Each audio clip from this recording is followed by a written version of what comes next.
Olá, pessoal. Cá estamos novamente aqui na Expo Proteção com mais um podcast da RS Data. Hoje vou falar com meu grande amigo Marcos Domingos, que já nos conhecemos há mais de 30 anos. Pois é, Rogério. O tempo passou tão rápido, né? A gente só percebe isso porque a gente já está de cabelo branco, rugas, mas o tempo é implacável com a gente. Mas, de qualquer maneira, a gente trabalhou muito, fazendo bastante coisa juntos, né? Então, Eu gosto de falar um pouco sobre isso. Imagina, né? Eu me formei na parte de segurança do trabalho em 85. Naquela época, não tinha internet, não tinha nada, né? Onde é que eu ia aprender alguma coisa lá no Rio Grande do Sul, no interior do Rio Grande do Sul? Aí eu resolvo pegar e começar a vir para os congressos, qualquer coisa que tinha em São Paulo eu vinha, né? E numa dessas vindas, eu acho que, olha, quando nós se conhecemos, não sei se foi já na BHO, foi antes, cara. Eu também não tenho, assim, com clareza quando é que a gente se encontrou, mas muito provavelmente deve ter sido algum evento da BHO, já que nós concluímos semana passada o 32º encontro de higienistas, né? E você apareceu lá, acho que para conhecer o resto da turma e tudo, acho que foi por aí. Teve. Ou também a questão dos equipamentos. Você lembra que tu fazia para a Quest, né? Tu fazia treinamentos junto com o Alberto na época, né? Também tinha uma plataforma de curso na antiga Douglas Tech, que ficava ali do lado do Pacaembu, né? Na rua Itápolis. Mas tu fez eu acho que foi num curso que tu deu de dosimetria em Porto Alegre. Então, é provável também, porque eu sei que eu dei curso também em Porto Alegre, uma vez dei para o SESI, tinha uma outra empresa de treinamento lá, que NN Eventos, coisa do tipo. Foi pela NN Eventos, com a Neuza. Exatamente. Então ela programava isso e eu ia para lá, às vezes ficava uma semana, alguma coisa assim. Eu acho até que foi um curso desse que eu aprendi contigo, tanto que eu digo para as pessoas sobre questão de ruído, né? Essa história de fator de dobra, fator disso, fator daquilo, nível de ação, nível de não sei o quê, limiar mínimo de leitura, o que deve ser, toda essa loucura. Isso é interessante porque veja que nos anos 80, nós não tínhamos muito claro o que era dosimetria, porque a própria NR15, a Nexo 1, ela tem o conceito de dose, porque quando ela fala C1 sobre T1, C2 sobre T2, mas na verdade ela foi redigida para trabalhar com medições pontuais. Exato. Né? Então, quer dizer, a partir de medições que você faz pontuais, você vai fazendo uma continha na mão, né? E somando aquilo tudo. Essa que era a ideia original. Porque não tínhamos tecnologia naquela época, né? E os equipamentos eram muito caros, né? Não tinha... Não, você vê, a Fundacentro, ela teve um dinheiro muito grande que veio do Banco Mundial para se equipar nos anos 80. Isso 84, por aí. E aí ela comprou uns dosímetros da Bluecare, que eram muito... Apesar da Blue ser um nome imbatível no mercado, absolutamente conceituado, mas o dosímetro naquela época era muito simplório para comparar com os de hoje. Então você não tinha leitura no display, você tinha um contador, umas coisas muito... que hoje seriam... umas coisas de... Você não imagina trabalhar com aquilo. E aí nós trabalhamos com aquele aparelho, aí sim, aí você tinha um dosímetro, você colocava numa pessoa, e ele computava todos os níveis que a pessoa estava chegando na orelha dele. E aí o que logo em seguida começaram a aparecer também outros da marca Quest, começou a chegar no Brasil. E tinha um problema, que era traduzir o manual. Né? Nós não tínhamos nada nacional. E aí, por insistência do pessoal da Douglas Tech, eu comecei a traduzir os manuais para os clientes da Douglas Tech. Aí quando eu comecei a traduzir o primeiro manual, que eu não sei se era um Quest Q100, Q200, coisa do tipo assim, da linha do Q, lá, Q300, eu me deparei com um problema, que era como traduzir para o português esses parâmetros que nós temos hoje, que o pessoal chama de fator de dobra, esses negócios. E aí eu criei uma terminologia naquele manual.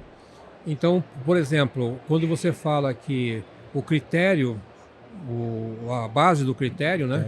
Então, lá no manual chama Criterion Level. Aí eu falei, mas como é que eu faço para o português, né? Aí eu traduzi nível base do critério. Aí aparecia, por exemplo, a partir de um certo valor integrava. Então aparecia, eu não sei se era low level, e eu traduzi por limiar mínimo de leitura. E tinha um máximo, que era o 115. Aí eu coloquei nível máximo, coisa assim. Então eu criei uma terminologia que comecei a usar nos cursos para explicar porque era o dosímetro. Sim. E a partir daí, depois logo veio a NHO mais para frente. E aí, conversando na Fundacentro, eu falei, olha, temos que ter uma espécie de um glossário. E o termo que eles adotaram praticamente tudo que eu tinha traduzido, e só ficou a dúvida sobre o tal do fator, hoje se chama Q, o fator, que eu tinha traduzido no começo como fator duplicativo de dose. Sim. E aí na NHO virou incremento duplicativo de dose. Tá? Que acharam que fator não pegava bem, papapá. Mas o conceito que está ali era, sim, a cada tantos decibéis a dose dobra. Porque quando você fala fator de troca, o cara, no inglês apareceu com exchange rate. Né? Mas a tradução literal é isso mesmo, fator de troca. Mas quando o cara ouve isso, você fala, estranho. No brasileiro não faz sentido. Aí ficou o incremento de dose que está na NHO até hoje. Então, a partir daí, você vai criando essa terminologia e que está na boca do povo hoje aí, manuais, essas coisas todas. Né? Eu quero até dizer para quem está nos assistindo, saber um pouco dessa história da área de higiene ocupacional. Marcos Domingos é uma pessoa muito estudiosa, e se vocês soubessem a simplicidade, a clareza que ele sempre passou nos cursos que ele dava, e eu sempre senti isso. Eu digo assim que eu sou um descendente dele ali, porque eu sempre tento botar a coisa com uma forma clara para as pessoas, sair daquele coisa tão técnico, né? Tentar fazer. E isso foi que eu aprendi com ele lá naqueles anos. E eu sei que, olha, até hoje a gente briga com situações que eram faladas naquela época, né, Tio? É uma coisa muito louca tudo isso, né, Marcos? Eu estava até conversando agora com uma pessoa aqui, quer dizer, com essa história de você querer dar aula, então o professor, ele sempre quer explicar de alguma forma. E para mim, pessoalmente, eu sempre gosto de ter uma imagem. Por exemplo, quando você tá falando alguma coisa, eu tenho que criar uma imagem. Não só para eu explicar para as pessoas, ou até agora com o recurso que a gente tem de inteligência artificial, você pode criar uma imagem, porque isso facilita muito o aprendizado, né? Exemplos, história. Eu sou doido por história. Quando você está dando uma aula, você conta uma historinha. O cara às vezes não vai entender bem tecnicamente, mas a história ele vai lembrar. Né? Então, isso são recursos de didática que você tem. E não adianta você dar uma aula e você olhar para o seu aluno e ver que ele está olhando assim meio atravessado. Está boiando, né? Está voando. Ele está sendo simpático, mas ele não aprendeu nada, entendeu? Isso. Então você tem que tentar falar a linguagem dele. A didática, para o cara que não tem... Vamos lá, né? As pessoas não tinham a mínima noção das coisas. Exato. Essa era a realidade. Né? A gente não sabia, os caras, assim, até a parte da criação da BHO, porque agora eu tenho bem certeza, cara, a BHO foi depois, nós se conhecemos antes.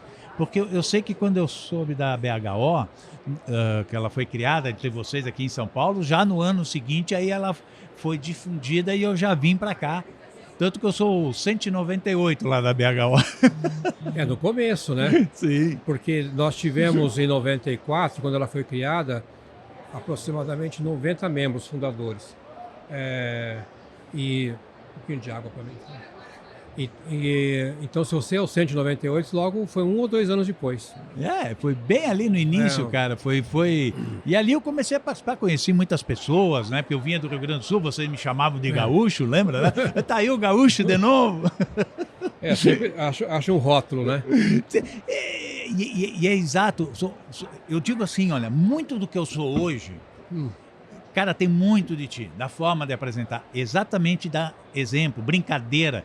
Tu entende? Hoje mesmo tá dando uma palestra ali, a minha irmã, pô, já tu tá sendo meio foda, mas eu fico brincando, tu entende? As pessoas prestam mais atenção e dando exemplos assim, cotidianos do dia, nada para questão técnica, para a pessoa tentar encaixar. E isso eu me lembro ter realmente veio de ti. E porque às vezes a simplicidade como tu passava. Eu sempre digo que tu é a minha referência quando eu comecei. E isso não só minha, como de muitos, né, hoje. Eu fico contente de saber que a gente conseguiu passar uma mensagem, as pessoas gostaram e tal. Não vou aqui querer me vangloriar achando que todo mundo me aplaudiu e vai me aplaudir. Isso aí é impossível de pensar. Mas ao longo de uma carreira longa, como a minha, com 50 anos agora, completada agora em abril, óbvio que você teve muita oportunidade. A higiene ocupacional me proporcionou muita coisa. Verdade. Eu conheço vários países por causa da higiene ocupacional. Lugares que eu nunca imaginei. Então, por exemplo, ir para a África e dar aula de higiene ocupacional em Moçambique. Quando é que passa pela sua cabeça que você vai um dia dar aula num lugar, rapaz, incrível, assim, né? Você vai em São Paulo, vai a Joanesburgo, depois vai a capital de Moçambique, e depois fui para uma cidade chamada Tete, e você chega lá, é outra realidade totalmente diferente, e tinha um instituto que tinha um convênio com a USP, passei uma semana dando aula, e você olha aquilo, você fala, quando que você pode parecer que um negócio desse, né? A vida da gente muda, né? Exato. Porque, olha pessoal, para vocês terem uma ideia, eu moro em Estrela já há 32 anos, 33 anos, e chegou no momento que eu cheguei a levar o Marcos Domingo para lá.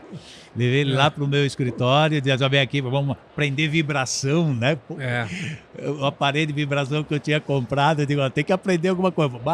Liguei para ele prontamente, pode deixar, vamos para lá, paguei a passagem, vem aqui, vamos lá dar o curso para nós. Passamos 2 dias lá, nem me lembro mais direito. Acho que tinha um sábado, não era um sábado que a gente ficou o dia inteiro lá? Eu sei que nós passamos o dia inteiro, talvez tu ficou, eu não me lembro assim de detalhe, mas eu sei que foi até na casa que eu estava anterior. Então, eu às vezes me coloco, né, que nem tu diz, aqui de São Paulo, tu foi pro outro lado, e eu fico pensando, eu na realidade só nasci em Porto Alegre, mas eu me considero Encantadense, que é uma cidade menor ainda de Estrela, que tem 35 mil habitantes, e Encantado deve ter 20 e poucos mil hoje, tá? Imagina naquela época, que é perto de Estrela. Eu digo, saí lá de Encantado, pô, vim aqui para São Paulo, corria, via, e era curso disso, curso daquilo. Tu tinha que pegar informação, tu não sabia, tu não tinha onde que ler, tu não tinha onde buscar, tinha que vir aqui no meio. Porque a gente houve uma evolução, nós passamos por uma evolução, né? Chegar numa máquina de Hamilton de bater, daqui a pouco a máquina de eletrônica, daqui a entra o computador. Eu me lembro muito dessa história do computador também, que eu vinha para cá, tinha o Leonídio. O Leonídio, eu conheci ele aqui, fiz ele usar o Carta Certa, cara. Eram uns disquetes daqueles grandão, tinha que botar 5, 6 disquetes. Eu fui na casa dele ensinar ele a fazer isso. Imagina, quando eu me lembro disso, cara. Porque pra mim eu era um gurizão, né? Um cara que não sabia nada e tava ali ajudando uma pessoa também, outra sumidade, né? Aí, né? Essa história é engraçada porque eu lembro bem que na Fundacentro nós não tínhamos computadores. Começaram a aparecer os primeiros PCs e não tinha para todo mundo. Então eles compraram uns 3 ou 4 unidades e colocaram numa sala. E você marcava a hora e ia usar lá, né? Aí quando eu comecei a traduzir o manual, aquele que eu já citei aqui, eu falei assim, não dá para usar a máquina de escrever. Eu tenho que aprender a usar esse negócio aqui. Aí eu fui lá, acho que tinha um programa chamado Word 4. Era o Word e o Carta Certa, eram os dois concorrentes. E o Word tinha até que fazer uma correção, porque não tinha cedilha. Então alguém fez um puxadinho lá. Eu sei que foi a primeira vez que eu me aventurei a usar um computador para fazer esse primeiro manual. Mas aí você fica extremamente feliz, porque você grava aquilo naqueles disquetes grandes. Sim. Chamado flap, alguma coisa assim, né? Porque depois veio os outros ele tinha a capacidade de 560 K, eu acho. Era K. E É. depois veio aquele de os menores que era 1.44 mega. Pá, cara, não cabia nada. Hoje com um pendrivezinho desse tamanho cabe muito mais coisa aqui no celular. Exato. Aí foi a primeira vez que eu usei por causa de ter um manual que tinha umas 70 páginas, mais ou menos. E você não pode ficar... não vou datilografar isso aqui numa máquina IBM com era de esfera, né? Sim. Né? E outra, né? Tu chegava no final da linha, errava, tentava apagar, não ficava bem apagado, tinha que fazer tudo de novo, né? De novo, Então, a gente passou por isso, né? Hoje você vê como é que evoluiu a tecnologia. Hoje tu fala pra máquina, ela escreve. Escreve, Não, nós estamos experimentando agora um novo mundo, que é a inteligência artificial, e que você chegar e falar assim, ó, por gentileza... Até eu acho isso engraçado, você falar para a máquina por gentileza, né? Aí fala assim, faça para mim um relatório de uma pessoa que ficou exposta ao ruído, você dá os níveis para ele e conclua dizendo se é insalubre ou não. A máquina faz para você isso. Que coisa mais louca, né? Mais louca. E eu fiz umas brincadeiras aí. Eu diria assim, olha, tem muita gente que faz uns LTCAT da vida que são piores que a inteligência artificial, viu? Né? Vamos lá, eu tenho alertado, até parece que tem um sistema aí que o cara manda fazer o PGR pela inteligência artificial. Maravilha, só que tem um problema, né? Saiu nas redes sociais há pouco tempo de um advogado que fez uma petição, coisa assim em cima, que a inteligência artificial criou uma jurisprudência que não existia. O problema da inteligência artificial é que ela vai procurar e tu não sabe ainda, não se tem domínio, tu tem que revisar o que tu fizeste. Exato. E é esse o problema que as pessoas não estão se dando conta, estão fazendo e largando. Não, revisa, vê se aquilo está certo. Porque a inteligência artificial, ela vai pegando dados que ela vê de informações e tenta montar algo que teoricamente está correto, mas não necessariamente. E a inteligência artificial não tem CREA, a inteligência artificial não tem CRM, nem CPF, né? Nem CPF. Então cabe ao profissional, de fato, ok, a ferramenta ela está aí e não tem como, não vai voltar. Mas cabe ao profissional olhar para ver se faz sentido. Sem sombra de dúvida. E aí nada como uma experiência longa ou uma experiência bem sólida para você olhar para os números e falar assim, isso aqui não faz sentido. Exatamente. Isso não faz sentido. Muitas vezes. Olhei para os números e falei, isso aqui não faz sentido. Não faz sentido. Isso aqui. Então você tem essa bagagem que permite dar esse luxo. Mas para a pessoa que é nova, que está começando, ela não tem um critério, né, para fazer isso. Ela vai achar que aquilo é uma certeza, né, que aquilo é o correto. E não vai ser. E ela tem que... E principalmente os novos não querem mais estudar, né? Vão ser a grande maioria. Lógico que tem... Não vamos generalizar. Mas eu vejo muito disso que os caras querem a coisa pronta. E a inteligência artificial para eles está sendo uma maravilha. Escreve isso, faz isso para mim, faz aquilo e acha que aquilo está certo. Outro dia eu estava dando um curso numa multinacional. E aí era um curso de higiene meio condensado, né? E aí na hora que eu apliquei um exercício para calcular a dose de ruído, eu fui explicando como é que faz. Olha, se você não tiver um dosímetro, como é que você faz? Vai assim, dá lá. Sim. Usando aquela velha equação de 40 e poucos anos atrás. Tal. Aí o cara falou, isso aqui é o fundamento. Todo dosímetro vai fazer isso. De uma forma... Só que ele não vai fazer 6, 7 frações. Ele vai fazer 1 milhão de frações. Isso. Porque o nível vai variar muito. Bom, aí você chegou na dose e tal. Aí eu peguei e falei, bom, agora a partir da dose, você vai calcular o seu LAVG ou o seu LEQ, né? E que é mais ou menos o que está na equação do NEM, que está nas outras equações todas. Até aí não tem novidade nenhuma. Bom, muito bem, calculou o LEQ lá. Eu falei assim, então tá, quer dizer que o cara está exposto, vamos imaginar, a 90%, uma dose de 90%. Isso corresponde a um LQ X. Agora pega esse LQ que você disse que corresponde a isso e prova para mim que você vai chegar na dose, né? Faz o caminho inverso agora. Sim. Certo? Aí o cara pegou toda aquela equação longa que vai dar nível de pressão, o LEQ igual 1661 mais desculpa, 85 mais 16 que multiplica o log da dose dividido pelo tempo, aquela coisa lá.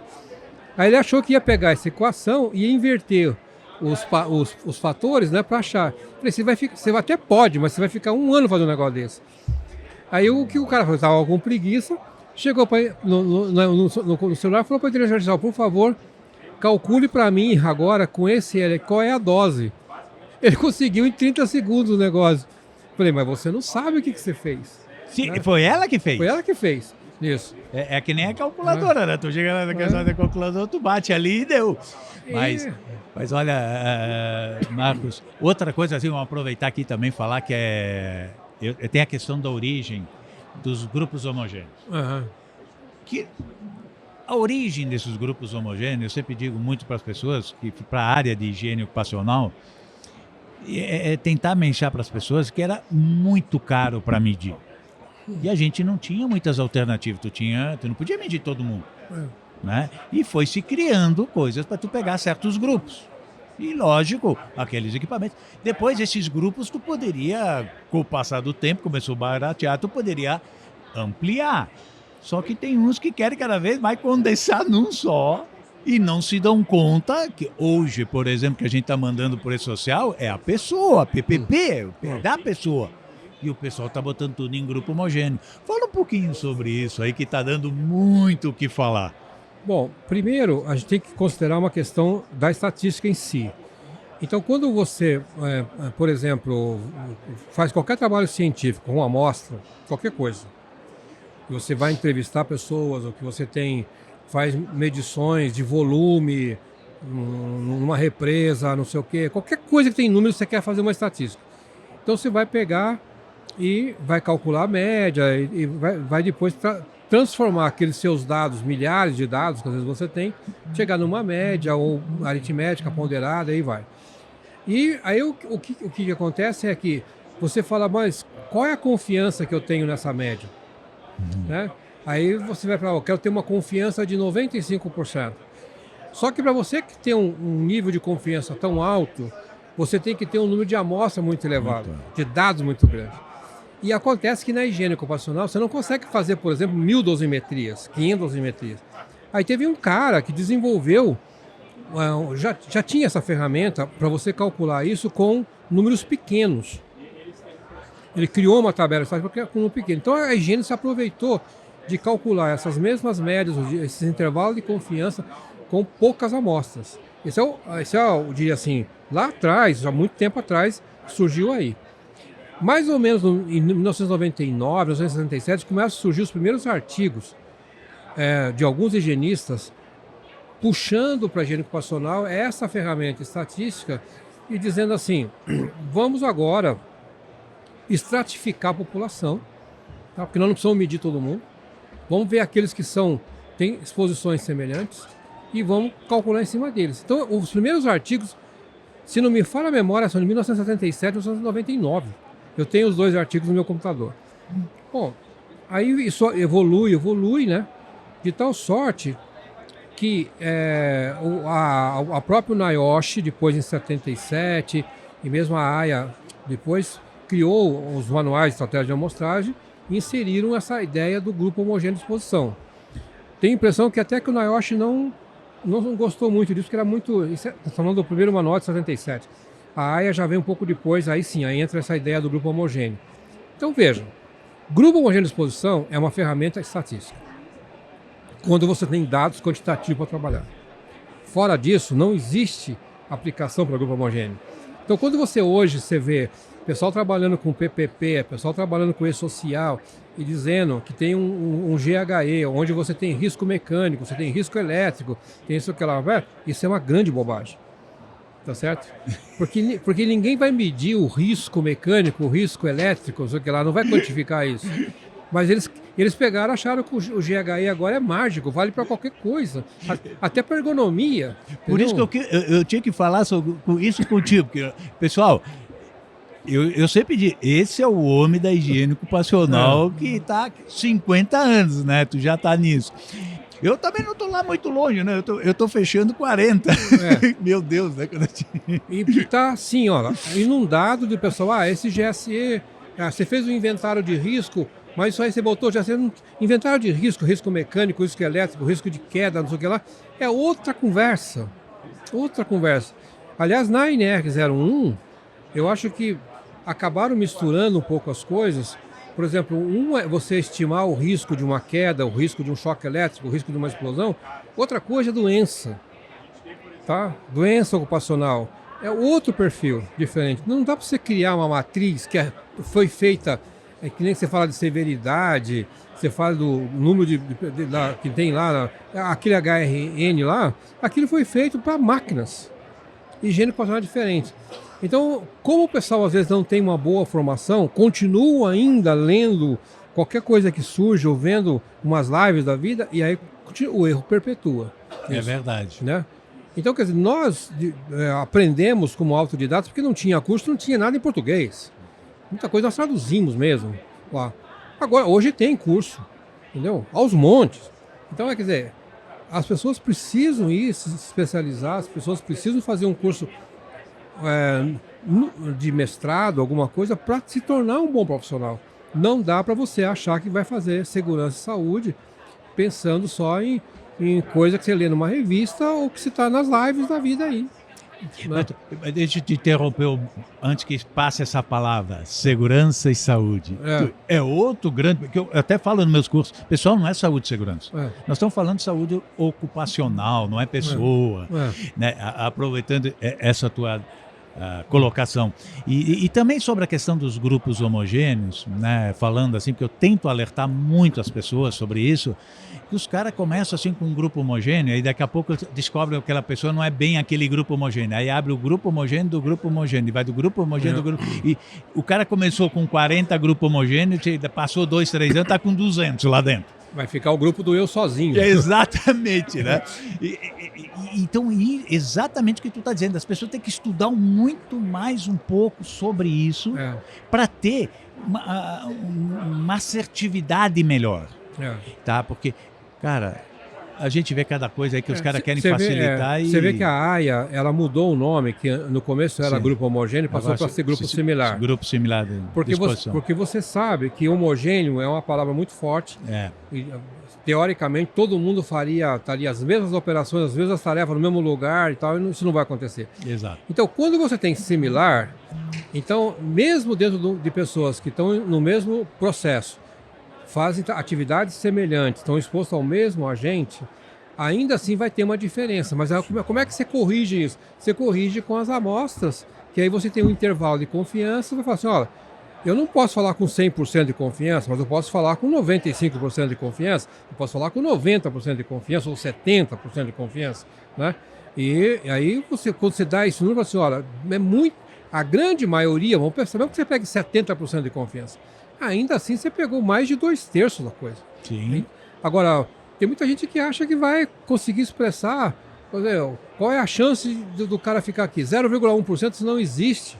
Isso é exagero. Então, às vezes você trabalha com 70% de confiança, bem feito, e faz um bom programa prevencionista. Um bom trabalho, né? Dentro da empresa. Exato. Bom, nós já estamos chegando ao nosso tempo, tá? Do nosso podcast aqui dentro da Expo Proteção, que por sinal esse ano está maravilhoso também, assim como a BHO foi muito interessante da semana passada. A gente parece, né, Marcos, nós somos da velha guarda, né? Está começando a melhorar a segurança do trabalho. A gente começa a ver até pelo movimento do que está ocorrendo. E para nós finalizar, eu gostaria das suas últimas palavras para o nosso pessoal que está nos assistindo. Pois primeiro eu quero agradecer essa oportunidade de você criar um podcast, que também é um negócio novo, moderno, né? E que eu aliás, essa é a primeira vez que eu participo de um podcast, né? Nunca tinha participado antes, eu quero agradecer isso. Espero que as pessoas que ouçam, que estão nos ouvindo, elas possam refletir sobre aquilo que nós estamos falando e se na nossa área a gente não estudar, a gente não vai fazer um bom trabalho. Tristemente, Rogério, eu observo que nós temos hoje profissionais de segurança que são apenas legalistas. Estão muito preocupados somente em atender as NHOs, as NRs.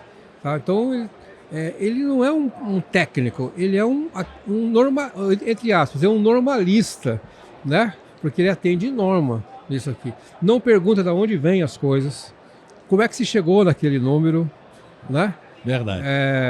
Às vezes eu pergunto assim, vamos sair um pouco da higiene, eu falo assim, você quando vai para o aeroporto, aí você chega lá e vai despachar a sua mala. Aí a companhia te fala assim para você, a sua mala não pode passar de 23 quilos. Aí você fala, 23 quilos? Por que não pode ser 24? Por que não pode ser 22? Notem que lá o Brasil até por muito tempo ficou 30, certo? Sim. Mas internacionalmente são 23 quilos. Alguém criou o 23 quilos, certo?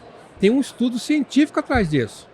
Então, porque quando você vai lá olhar lá no negócio do NIOSH, você vai descobrir que tem uma equação de levantamento de peso que 23 quilos é o máximo que uma pessoa pode levantar, colocando os pés juntos, na posição típica de quem vai levantar peso, para não dar problema na coluna. Se ele for levantar 30 quilos, estoura a coluna do cara que trabalha lá para carregar sua mala. Né? Então, veja, tudo tem uma justificativa. Não é só chegar lá e falar, deu 24, está errado, deu 22, e que lá e tal. Não, né? Então, os números que estão aí, por exemplo, trabalho em altura, por que é 2 metros, 1 metro? Alguém colocou esse número, não foi por acaso. Então, é isso que é a sugestão nossa aqui, vá atrás. A base das coisas. Eu sempre digo assim, como um todo, né? A base é fundamental. Ter origem, né? Chegar, o carro falou, o Marcos Domingo me falou isso. Não tem? Pode. Há sempre uma base científica que a gente tem que saber. Bom, Marcos, agradecemos muito a tua presença e obrigado. Agradecer aos nossos espectadores. Essa é uma pessoa de referência, eu quase digo para mim mesmo, é o papa da higiene e segurança, pelo menos para mim foi a pessoa que me levou nesses quase 40 anos que eu estou fechando aqui da área de segurança do trabalho, e nem me comparar, porque eu fui um cara mais como consultor, né? E agradecer aos nossos espectadores e fiquem atentos na RS Data com os próximos podcasts.